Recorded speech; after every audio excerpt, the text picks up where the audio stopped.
Part 2. Gregor woke up from his heavy, swoon-like sleep at dusk. He would surely have awakened not much later, even without being disturbed, because he felt as if he had had sufficient rest and sleep. And yet it appeared to him as if a fleeting footstep and a careful closing of the door leading to the hall had awakened him. The glow of the electric streetlights lay pale here and there upon the room's ceiling and the higher parts of the furniture, but down by Gregor it was dark. Slowly he pushed himself to the door, still groping awkwardly with his feelers, which he just now learned to appreciate, so that he could take a look at what was happening there. His left side seemed to be a single, long, unpleasant, stretching scar, and he had to positively limp on his 2 rows of legs. Moreover, one little leg was severely injured during the course of the morning's incident. It was a miracle that only one had been injured, and it dragged lifelessly behind. He first noticed by the door what it was that had tempted him. It had been the smell of something edible. There stood a bowl filled with sweet milk, in which swam small bits of white bread. He had almost laughed for joy, because he was much more hungry than he had been that morning, and he immediately submerged his head into the milk almost up to his eyes. But he soon pulled his head back in disappointment, not only because eating was difficult with his delicate left side. He could only eat when his entire body, panting, would assist. Moreover, the milk, which was his favorite drink, and for this reason the sister had certainly prepared it, did not taste good to him at all, and so he writhed away from the bowl in disgust and crawled back to the middle of the room. In the living room, as Gregor saw through the open door, the gas was lit. During this time of day, the father was in the habit of reading the afternoon edition of the newspaper in a loud voice to mother and sometimes also to sister, and yet instead there was silence. Now, perhaps this reading aloud, of which the sister had always told him and wrote to him about, was a custom that of late had been entirely abandoned. But it was also just as quiet throughout the apartment, in spite of the fact that it was certainly not empty. "I say, such a quiet life the family leads," said Gregor to himself. As he stared into the darkness in front of him, he felt a great pride in the fact that he could have provided such a life in such a nice apartment for his parents and his sister. But what now, if all peace, all prosperity, all contentment should be brought to a frightful end? In order not to lose himself in such thoughts, Gregor instead began to move and crawled up and down in his room. Once, during the long evening, the door on one side and then the other opened slightly, then quickly closed again. Someone may have needed to come in, but then had some misgivings about doing so. Now Gregor immediately stopped crawling near the door, quite determined to somehow bring in the hesitant visitor, or, at the very least, to discover who it was. But now the door no longer opened, and Gregor waited in vain. Earlier, when the doors had been blockaded, all of them had wanted to come in to him. Now that he had opened one door, the other doors had obviously been opened during the day, no one came any more, and the key was now inserted from the outside of the door. The light in the living room was first turned off late at night, and now it was easy to ascertain that the parents and sister had stayed awake this long because, as one could clearly hear, they were tiptoeing away. Certainly at this point, nobody would come in to Gregor any more until morning. He had a long, uninterrupted time to ponder how he should put his life in order again. But the high open room in which he was forced to lie flat on the floor made him anxious, and he could not find out the source of his anxiety, because for the past 5 years he had inhabited this room. And with a half unconscious turn, and not without a little shame, he hurried under the couch, where he, despite the fact that his back was a little scrunched, and despite the fact that he could no longer raise his head, he felt very cozy and regretted only that his body was too wide to fit fully underneath the couch. There he remained the whole night, part of which he spent dozing, always waking with a start because of his hunger, and another part of which he spent in worry and vague hopes, which all led to the conclusion that he would have to behave quietly for the time being and endure with patience and the greatest consideration for his family the troubles that in his present state he was now suddenly forced to cause them.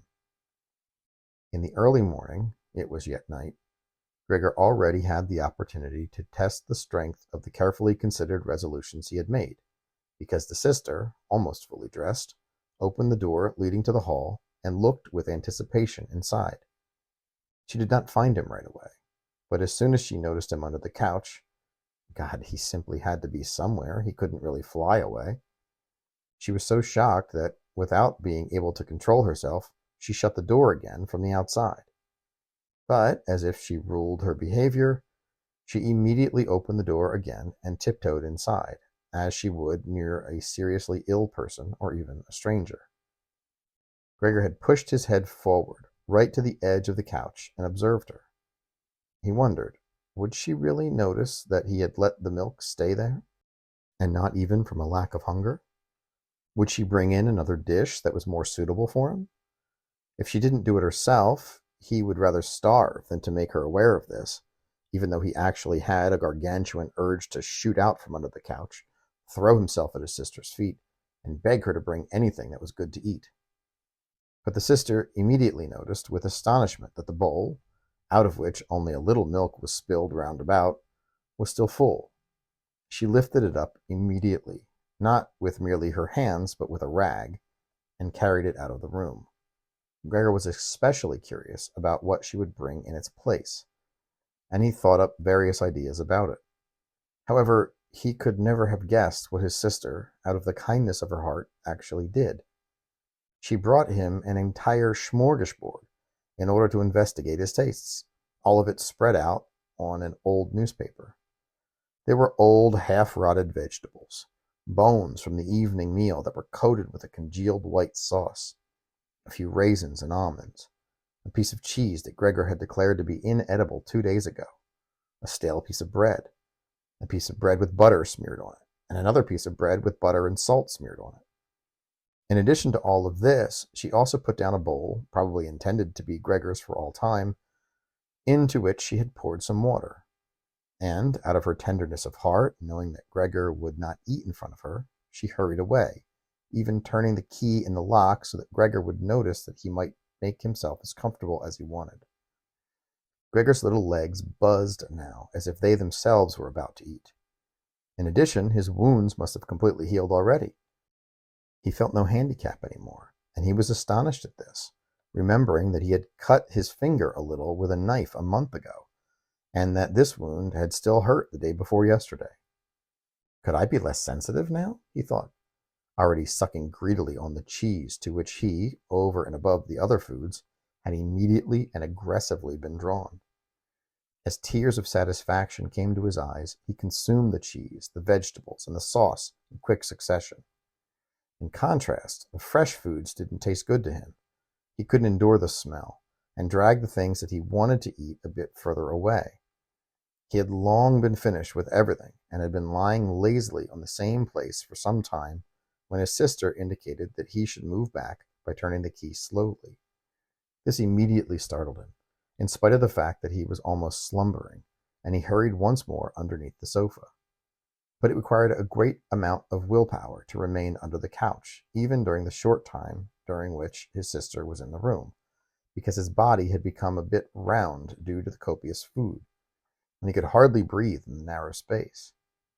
As tears poured from his eyes, and in the midst of minor asphyxiation attacks, he looked at his unsuspecting sister as she used the broom to sweep into a bucket, not just the leftovers, but also the food that Gregor had hardly touched, as if these were not usable anymore. She closed the wooden lid and then carried it all out of the room. She had hardly turned around when Gregor pulled himself out from under the couch, stretched out, and flatulated. In this manner, Gregor now received his food daily, once in the morning while the parents and the maid had still slept, and a second time after the common lunch, as at this time the parents likewise slept again for a while, and the maid was sent away by his sister to do some shopping. They surely would not have wanted Gregor to starve, but perhaps they couldn't have endured any experience of his eating other than hearsay. Or perhaps sister was trying to save them from what was possibly only a small sorrow, as they had actually suffered quite enough already. Gregor couldn't find out at all with what excuses they had previously sent the doctor and locksmith out of the house that first morning. As he could not be understood by the others, not even sister, nobody thought that he could understand them. And so, when the sister was in the room, he had to be content hearing her sighs and appeals to the saints. Only later, when she had grown used to everything, of fully becoming accustomed to it, there was never any discussion, of course, did Gregor sometimes manage to hear comments that were meant in a friendly way, or could be so construed. But today it tasted good to him, she said, when Gregor had really put away the food. While in the opposite situation, which gradually began to repeat itself more and more often, she was in the habit of sadly saying, "Now it's all come to a standstill again." While Gregor could find out no news directly, he did overhear some things from the neighboring room. He ran immediately to the appropriate door and pressed against it with his whole body as soon as he heard voices. There wasn't any conversation, especially in the early days, that didn't somehow concern him, even if it only hinted at it. For 2 entire days, there were discussions at every meal about how they should now go about things. But between mealtimes, they spoke about the same subject because there were always at least 2 family members at home.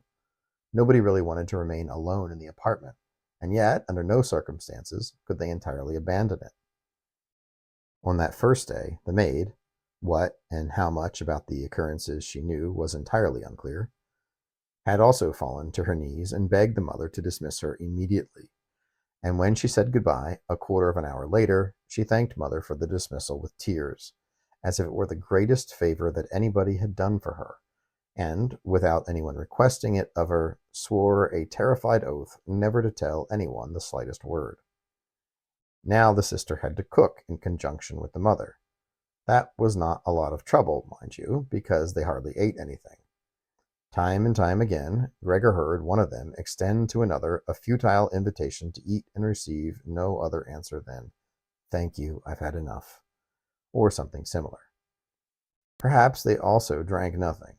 Sister often asked the father whether he wanted to have a beer, and gladly offered to get it herself. When the father remained silent, she said she would send the doorkeeper to go get it. But then father finally voiced an emphatic "No," and no more was said about it.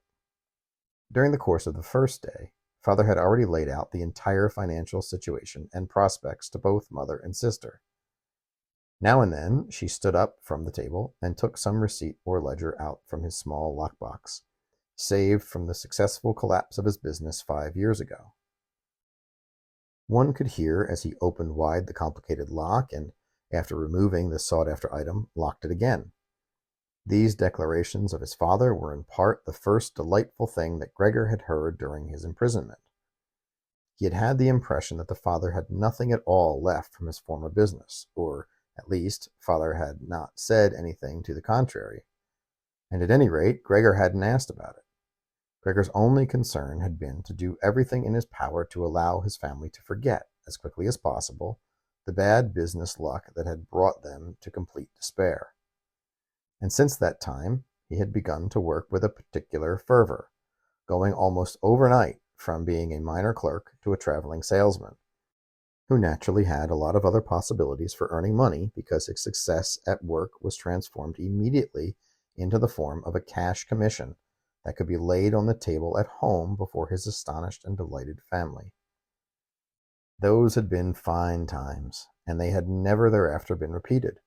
At least not with the same splendor, despite the fact that Gregor later earned so much money that he was capable of bearing the expenses of the entire family, as he also did. They had become quite used to it, the family as well as Gregor. They accepted the money gratefully, and he gladly handed it over. But it no longer resulted in that special warmth. Only the sister still remained close to Gregor, and his secret plan was to send her, who differed from Gregor in that she loved music and knew how to play the violin movingly, to the conservatory next year, without any consideration for the significant cost that it must entail. They would recoup that in other ways. During Gregor's brief layovers in the city, the conservatory was often mentioned in conversations with the sister, but always as a mere beautiful dream, the realization of which was unthinkable. The parents never relished listening to the mention of these things, but Gregor had considered it in detail, and intended to formally explain his thoughts on Christmas Eve. In his present circumstances, such useless ideas ran through his head while he adhered to the door and eavesdropped. At times, his general fatigue made it such that he could hardly listen. He carelessly let his head thump against the door, but immediately pulled it back up, and even this little noise that he had caused had been heard in the next room and had silenced them all. "What is he up to now?"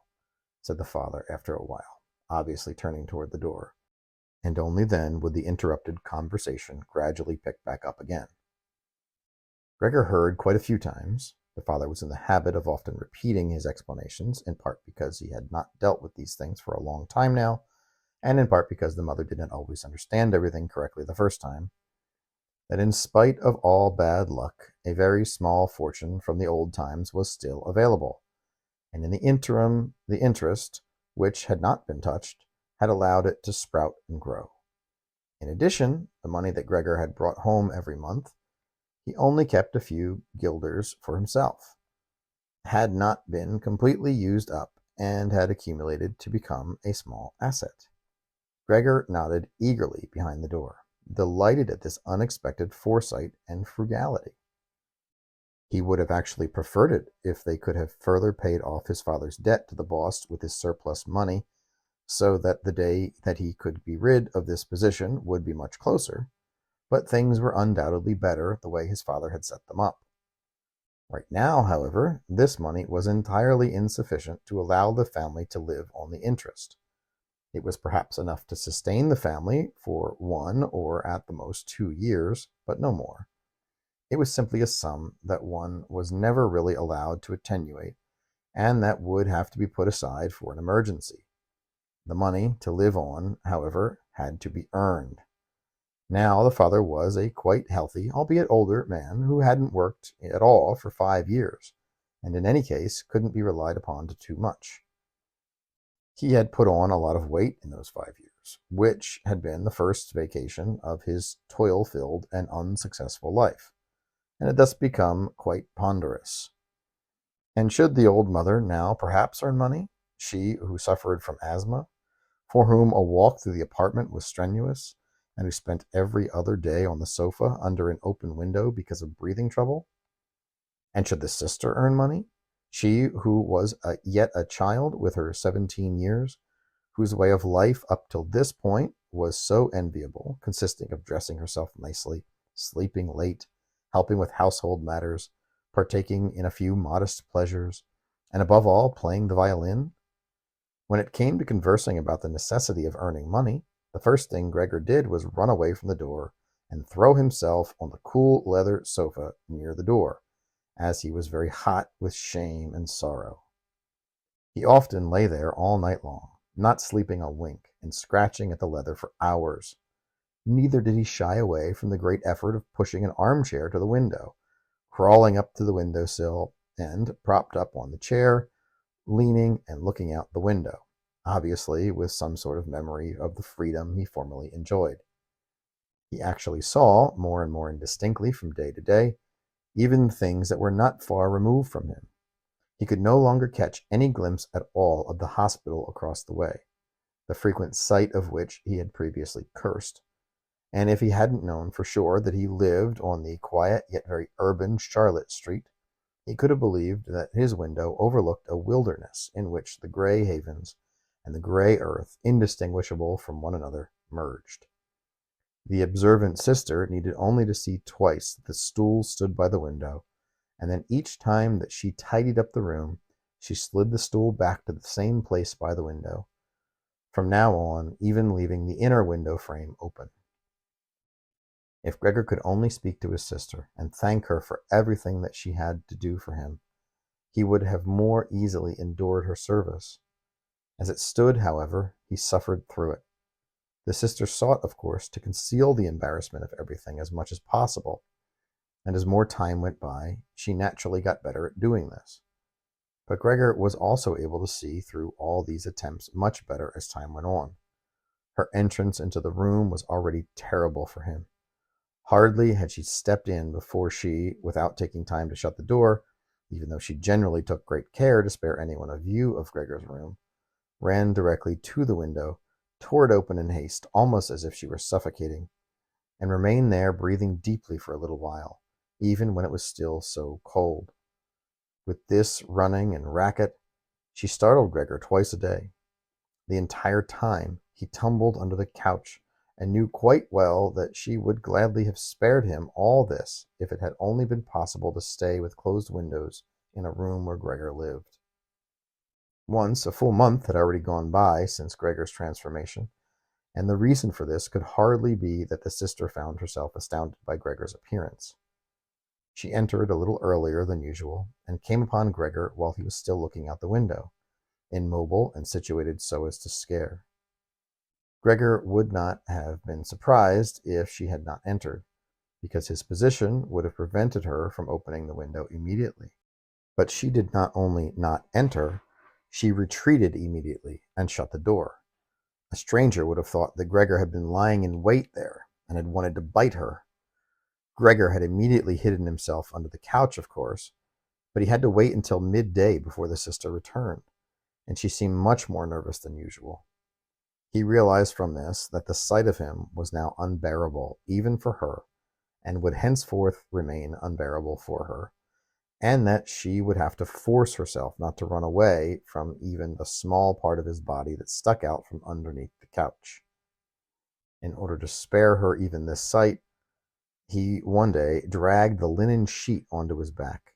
He needed 4 hours for this work, and situated it on the couch in such a way that he was now completely concealed, and the sister couldn't see him, even when she bent down. If the linen sheet wasn't necessary, in her opinion, then she could certainly remove it, because it was certainly clear enough that Gregor could have no pleasure in completely shutting himself up. But she left the linen sheet exactly as it was, and Gregor believed that he even caught sight of a look of gratitude once when he lifted the linen sheet a little with his head to have a look at how the sister praised the new arrangement. In the first 14 days, the parents couldn't bring themselves to come in, and he had often heard how they fully acknowledged his sister's current work, whereas before they had often become angry with the sister because she appeared to them to be a fairly worthless girl.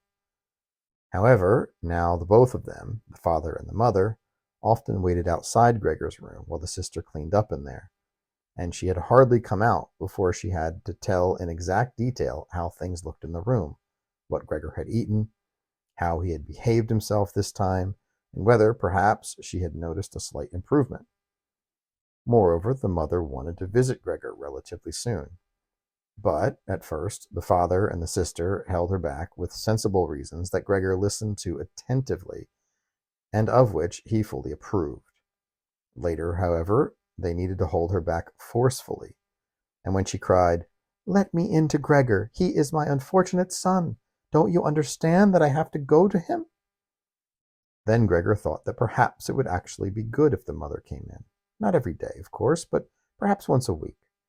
She understood everything much better than the sister, who, in spite of all her courage, was still just a child, and, in the final analysis, had perhaps taken on such a difficult task only out of childish thoughtlessness. Gregor's wish to see the mother was soon fulfilled. During the day, Gregor didn't want to show himself at the window out of consideration for his parents. He also couldn't crawl on the few square meters of the floor much. It was very hard for him to endure lying down quietly during the night, and food didn't give him even the smallest pleasure anymore. So as a diversion, he picked up the habit of crawling back and forth across the walls and ceiling. He especially liked hanging up on the ceiling. It was much different from lying on the floor. One could breathe more freely. A slight undulation moved through the body, and in the almost absent-minded state that Gregor found himself in up above, it could happen that, to his surprise, he let himself go and crashed to the floor. But now, of course, he had his body under much better control than he did previously, and didn't hurt himself by such a great fall. The sister noticed immediately the new entertainment that Gregor had found for himself. He left behind traces of his adhesive when he crept here and there, and got the idea of making Gregor's crawling as easy as possible by getting rid of the furniture that impeded him, especially the chest of drawers and the desk. Now she was in no position to do this herself. However, she didn't dare ask the father for help. The maid would certainly not have helped her, as this almost 16-year-old girl stood by their post courageously since the former cook's dismissal, and had begged for the privilege of being allowed to perpetually confine herself to the kitchen, opening the door only when specifically called. And so the sister had no choice except to go fetch the mother one time while the father was absent. The mother drew near with exclamations of exuberant joy, but fell silent at the door of Gregor's room. First, the sister checked, of course, to see whether everything in the room was in order. Then she let the mother step in. Gregor had, in great haste, pulled the linen sheet further down and in more folds, and the whole of it really looked like a linen cloth thrown randomly over the couch. This time, Gregor refrained from spying out from under the sheet. He abstained from seeing his mother this time, and was just happy that she had even come. "Come on, you can't see him," said the sister, and apparently she led the mother by the hand. Gregor now listened as the two weak women managed to move the heavy old chest of drawers from its place, and how the whole time the sister took upon herself the greater part of the work without listening to the warnings of the mother, who feared that the sister was going to strain herself. This lasted a long time. After a quarter of an hour's work, the mother said that they should instead leave the chest of drawers right there, primarily because it was too heavy, and they would not be done before the father arrived, and, with the chest in the middle of the room, Gregor's every path would be barricaded, and secondarily, because it was hardly certain that Gregor would be pleased with the removal of the furniture. For her, the opposite seemed to be the case. The sight of the empty walls oppressed her spirits, and why shouldn't Gregor also have this feeling, being long used to the room's furniture? "And is it not so?" concluded the mother very quietly, actually almost whispering, as if she wanted to avoid having Gregor, whose exact position she really didn't know, hear even the sound of her voice, because she was convinced that he didn't understand the words. "And is it not so that we, as it were, are, through the removal of the furniture, signifying that we are giving up all hope of recovery, and are inconsiderately leaving him to himself?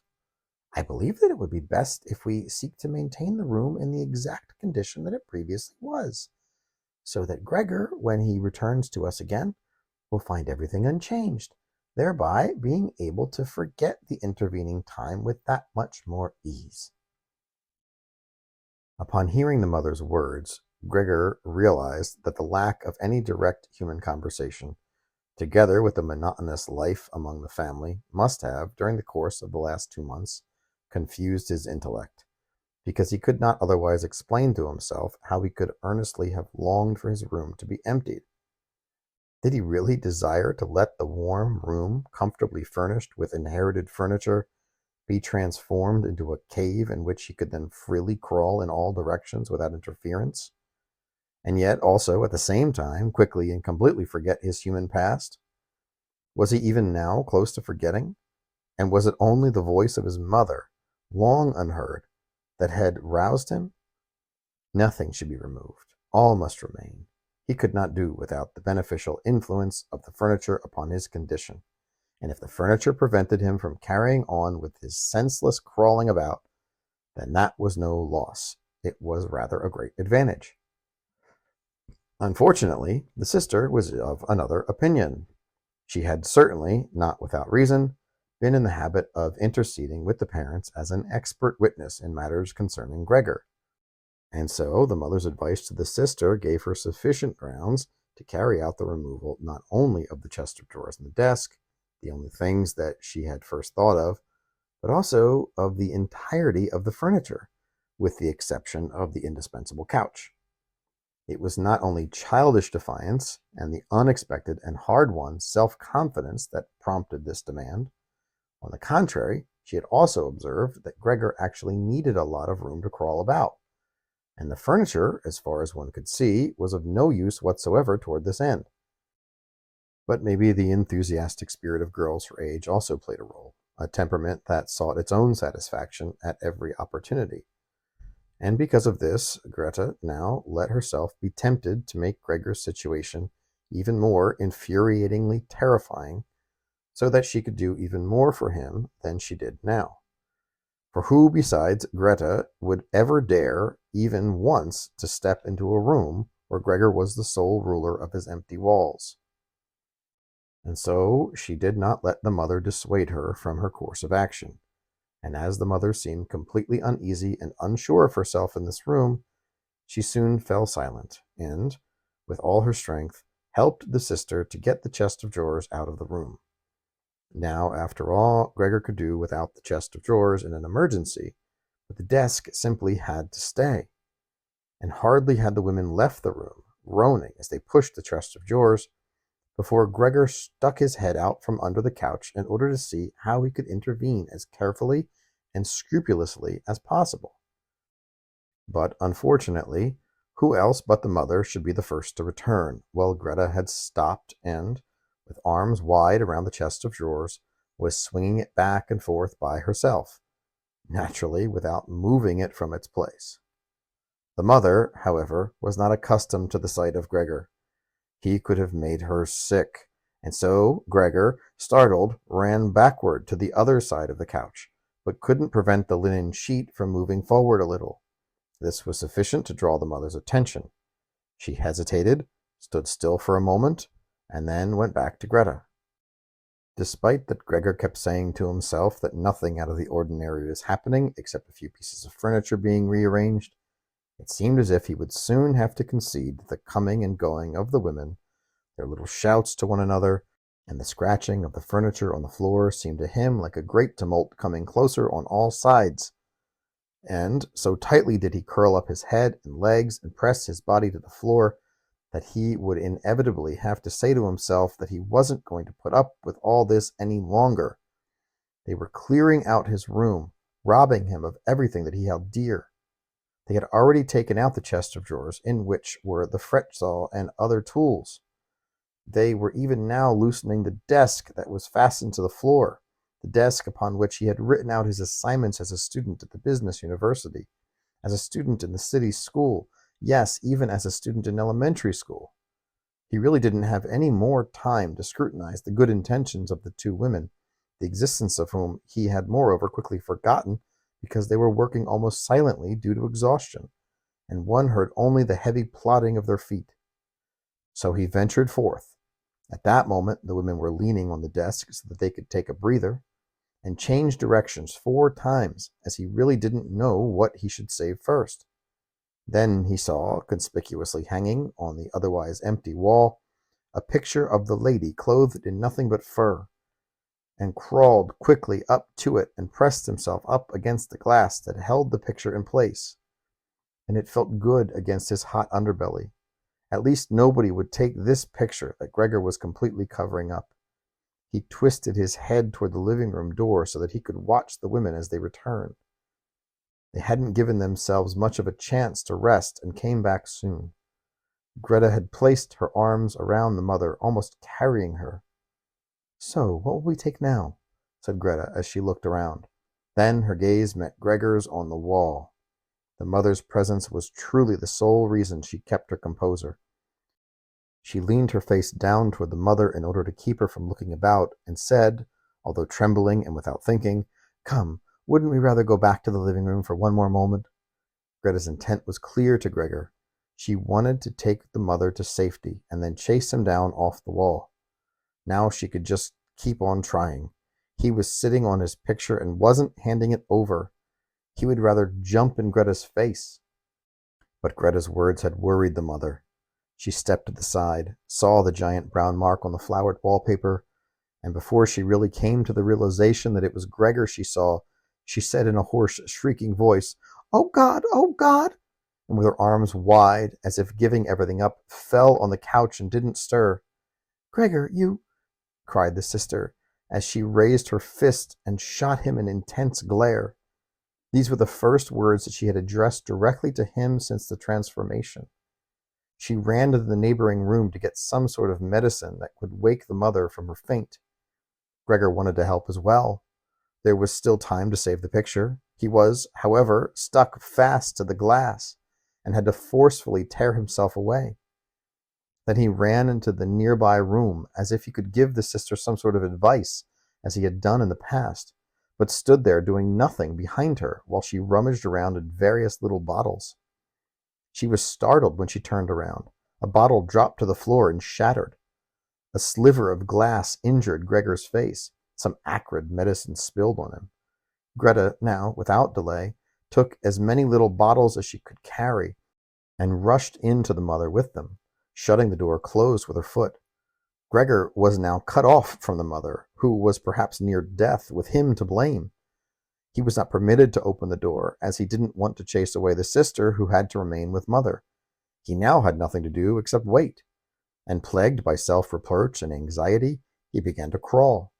He crawled all over everything, walls, furniture, and ceiling, and when the whole room had just begun to spin around him, he finally fell, in his despair, onto the middle of the large table. A little time went by as Gregor lay there weakly. Everything around him was quiet. Perhaps that was a good sign. It was a ring. The girl was locked in her kitchen, as a matter of course, and Greta had to go open it. The father had arrived. "What happened?" were his first words. Greta's appearance had really given everything away. Greta answered with a muffled voice, apparently with her face buried in the father's chest. "Mother fainted, but she's better now. Gregor has escaped." "Of course, I've expected that," said the father. "I've always told you that, but you women don't want to hear it." It was clear to Gregor that Greta's far too short notification had been interpreted to mean something bad, and that the father assumed that Gregor had done something vicious and violent. Therefore, Gregor would have to seek to pacify the father, because he had neither time nor opportunity to explain. And so he fled to the door of his room and pushed on it, so that the father would see upon entering from the hall that Gregor had every intention of returning to his room at once, that driving him away was unnecessary, and that one needed only to open the door and he would promptly disappear. But the father was not in the mood to exchange pleasantries. "Ah!" he cried immediately upon entering, sounding as if he were both furious and glad. Gregor pulled his head back from the door and lifted it toward the father. He had never really imagined father the way he now looked. On the other hand, while he had been crawling around in his new fashion, he lately had missed out on the events of the rest of the apartment, not caring about them as he had previously, and he actually should have been prepared to find that circumstances had changed. Nevertheless, wasn't this still father?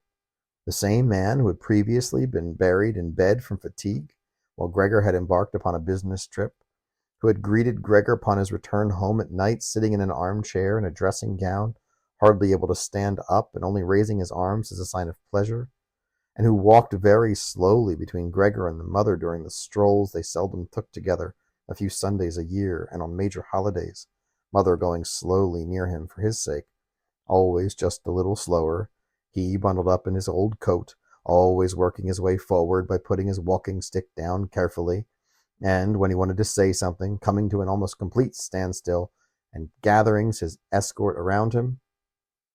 Now, however, he was standing starkly upright, dressed in a taut blue uniform with gold buttons like the ones servants in banking institutions wore. His prominent double chin expanded above the high, stiff, pleated collar. From underneath the bushy eyebrows, a bright, alert, and penetrating gaze came forth from the black eyes. The normally disheveled white hair was meticulously combed down and precisely parted. He flung his hat, upon which a gold monogram, probably of a bank, was set, across the entire room and onto the couch, and with the long coattails of his uniform thrown back, went up to Gregor with a determined face and his hands in his pants pockets. He really didn't know what father intended. At any rate, the father raised his feet unusually high, and Gregor was amazed at the gigantic size of his boot soles. He didn't dwell on that, though, as ever since the first day of his new life, he had surely known that the father considered only the harshest severity appropriate for him. And so he ran away from the father, froze in place when the father stood still, and hurried away further when the father even stirred. In this way, they circumnavigated the room several times without anything decisive happening, and as a consequence of the slow tempo of the whole thing, it didn't have the appearance of a pursuit. Because of this, Gregor remained on the floor for the time being. especially as he feared that the father could consider flight up the walls or on the ceiling to be particularly malicious. Regardless, Gregor had to keep telling himself that he wouldn't be able to keep up this running any longer, because every time the father took a step, Gregor had to carry out innumerable movements. He already began to noticeably lose his breath, as he had had in the former days when his lungs hadn't been quite trustworthy. As he now staggered about to gather his strength for running, he could barely keep his eyes open. In his witlessness, he could hardly think of deliverance through any method other than running, and he had almost forgotten that the walls were available to him, although they were blocked by the painstakingly carved furniture full of points and pinnacles, when something small that had been lightly tossed flew close beside and rolled in front of him. It was an apple. A second one flew after it. Gregor stood still in terror, and further running was useless because the father had decided to bombard him. He had filled his pockets from the fruit bowl on the cadenza, and now, without aiming precisely, threw apple after apple. These small red apples rolled about on the floor as if electrified and bumped against one another. One weakly thrown apple grazed Gregor's back, but slid off harmlessly. One direct hit that flew immediately afterward penetrated Gregor's back. Gregor wanted to drag himself a little further, as if the unexpected and unbelievable pain would go away with a change of position. And yet he felt like he was nailed down and stretched out, all his senses being completely confused. Only with his last glance did he see how the door of his room had been torn open, how the mother ran out in front of the screaming sister. Mother was in her underwear because the sister had undressed her to help her breathe more easily when she fainted. And how the mother then ran to the father. On her way to him, her fastened skirts slid one after another to the floor, and as she tripped over the skirts, she assaulted the father and threw her arms around him, uniting wholly with him.